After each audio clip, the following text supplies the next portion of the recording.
the internet, I suppose. I didn't really plan this video, so I probably don't have any cool art footage for you. You'll just have to deal with my face for now. I'm sure it'll work.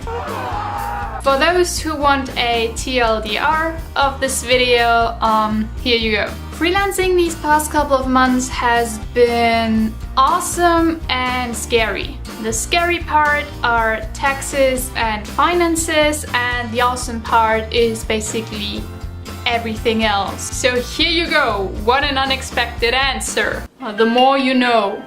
And now for those who want to stick around some more and hear the full story. If you remember, I started freelancing back in April. Sometime in May I made my first update video, and when I made that video I was in the process of getting my first clients that I didn't have before, like acquiring new ones, dealing with the whole tax office situation and all of that stuff. Check the video out if you're interested. No wait, is it this corner or this corner? I think it's going to be in this corner. I'm not sure.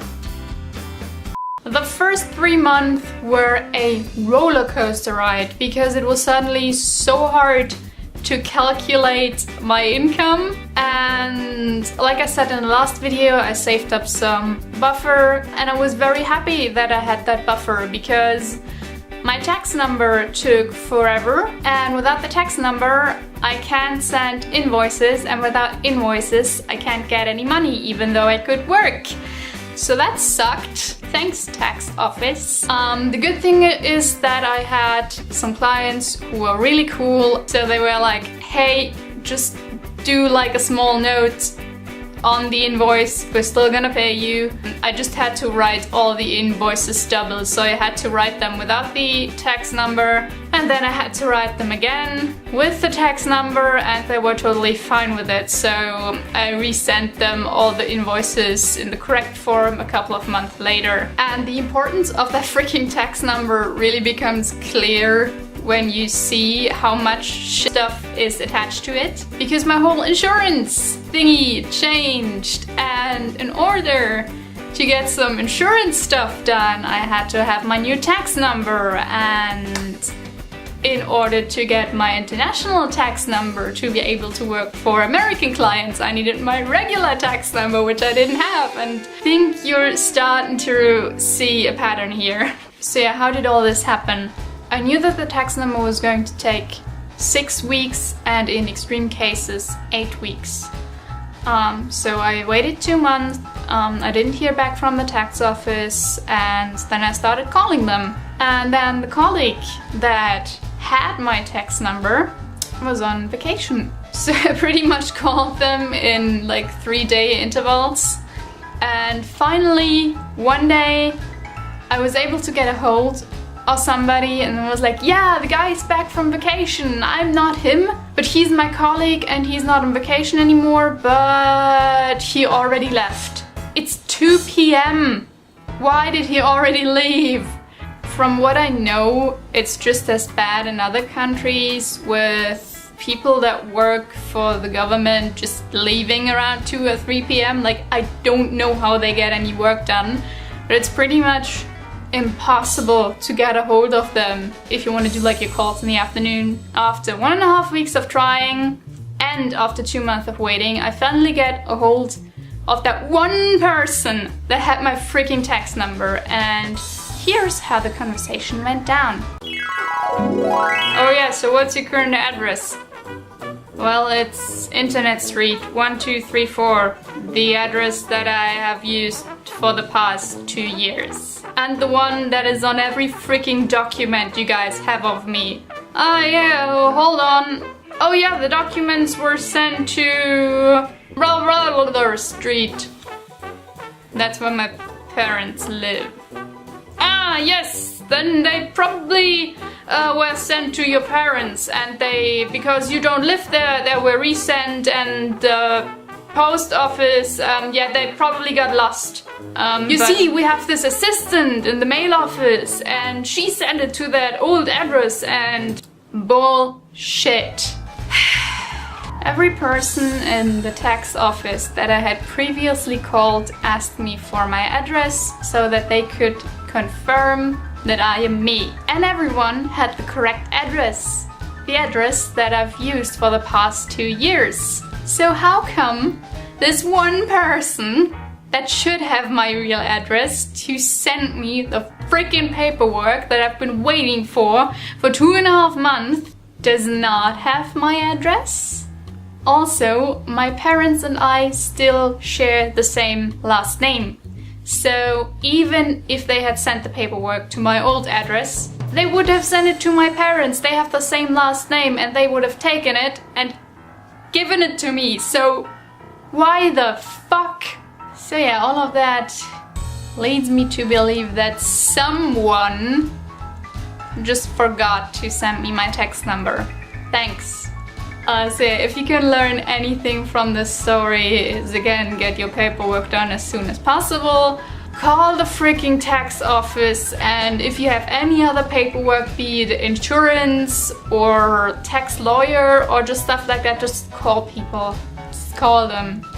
Just ring them up every freaking day and just get on their nerves, because that is apparently the only way you can get things done. Alright, let's get to more fun stuff. And also the question that you're probably wondering is, Simone, what are you doing all day? Great question. Let me try and break it down for you. I pretty much spend, I would say, 3 to 5% of my time with client acquisition, which sounds a lot more professional than it actually is. I get most of my clients, either they find me and approach me, or friends, the client of them says, hey, I need an artist, and then they refer to me. So again, the client comes to me. But I still have a lot of time dedicated to writing with clients, because sometimes they will write me, we write a lot of emails, and then they're like, yeah, I didn't get the funding that I needed to kick off the project, so maybe let's try again in 3 to 6 months. Or I meet with a client in person or jump on a Skype call. And we start discussing the project, and then they're like, okay, I need some more time to prepare, because then I tell them, hey dude, you can't just shove your basic idea over to me. Like, if you want story concepts, you need to give me bits of story, just stuff like that. So there's a lot of writing emails, meeting people, Skyping with people. Yeah, that's where all this time goes. 60% of my time I spend on my 2 main projects. One of the projects is still Cubiverse, where I took some more responsibility in terms of company stuff and paperwork and all of that stuff. It's not as fun as drawing all the time, but I feel like it's moving the game's development forward, and that makes me really happy. The second project is one that I'm very excited about, and it's still very early in the pre-production, and I can't share more than these couple of images. So as soon as I have more info on that, yeah, I'll let you know. The rest of the time I work on smaller projects, for example, a pretty cool VR game. I also work on my own small game projects, since I don't devote as much time to those. As the client projects, they're moving along very slowly. If I have like a huge update, then maybe I'll also make some videos about them. I don't know. And the last thing that I work on is personal artwork and video stuff. Yeah, that's just a lot of fun, and it's usually the lowest thing on my priority list. That is why, if I have some time, I will just shoot videos back to back to back. So yeah, that's that.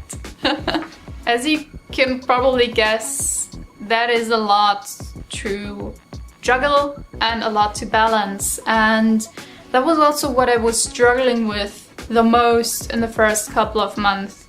Because I would just wake up in the morning and I wanted to work on this one project, but then this other one was more urgent. And I had so many personal artworks queued up, and it was just a mess. or like all this tax stuff I had to deal with in the first couple of weeks, and that just demotivated me so much, and I was like, no, I have to work, otherwise I don't get to eat. So that was all just chaos. And even now, after almost half a year, it's still pretty hard to establish a routine. And so if I'm at home for 1 month and I can just work, then that is totally fine. But I also go to a lot of events and stuff. And at the beginning of the month you think, oh, I have like 4 weeks with 40 hours, so that makes it 160 hours that I can just work, and that's gonna be great. And if everything else fails, I'm gonna work the weekends, and that's all gonna work out. And I can tell you it's not.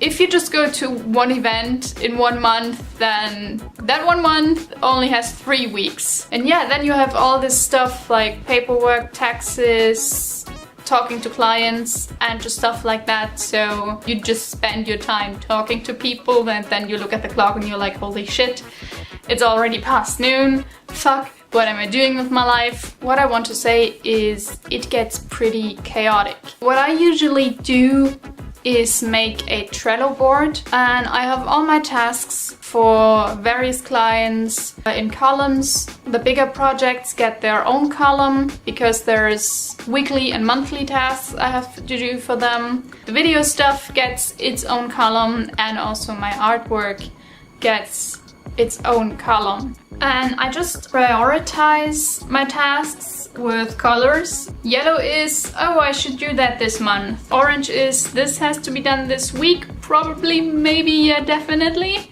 And red is, just do it today. And that is basically how I arrange my Trello cards, and I can just see the priority of each card, and I just move them up and down depending on the color.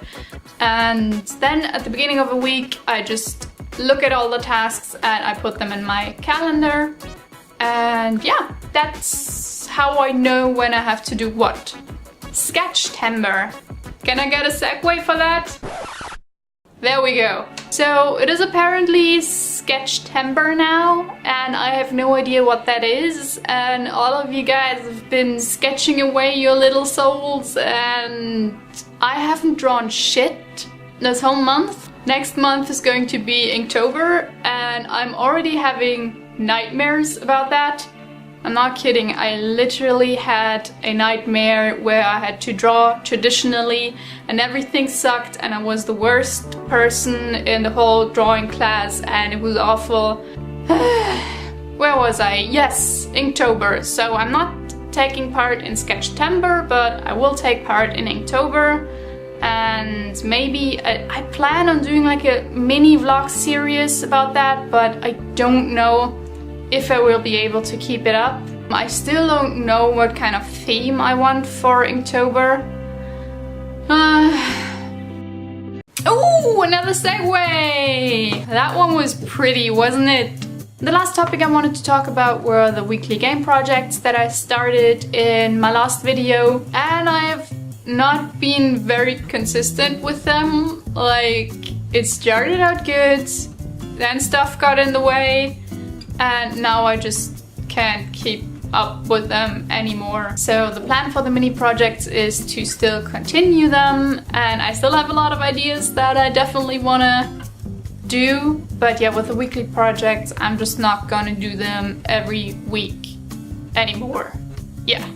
That is my update on my freelancing situation. I'll just keep you updated whenever something cool rolls around, and I hope I can make these types of videos more often, and also talk about questions that you guys may have, because if you have any questions, just write me a message on YouTube, write me on Twitter or Facebook, or just here down in the comments, and we can have a discussion. And yeah, thank you for watching the video, and I'll see you in the next one.